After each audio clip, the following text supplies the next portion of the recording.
Proč znovu nestojí historický kříž u Starých hradů na Jičínsku? Před 2 roky ho smetla vichřice, obec ale doteď památku nedokázala obnovit a místo toho údajně ležela pohozená na hromadě kamenů. Pozemkovému spolku Milovické údolí se to nelíbí a chce vzít opravu do svých rukou. Starosta mu to ale dovolit nechce a tvrdí, že se o kříž postará sám.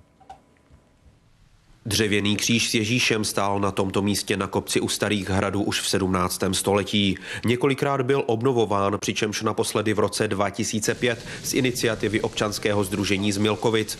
Poté, co památku před 2 roky vyvrátila vichřice, byla převezena do obce. Kříž byl vyhozený na hromadě nejdřív dřeva a potom na hromadě kamenů. Byla to taková neúcta ke kulturní památce. To byla chyba, to je prostě provozní slepota, člověk řeší jiný problémy. Stanislav Penc říká, že Staré hrady několikrát vyzýval k obnově památky a když se k tomu obec neměla, rozhodl se, že kříž postaví sám s několika přáteli.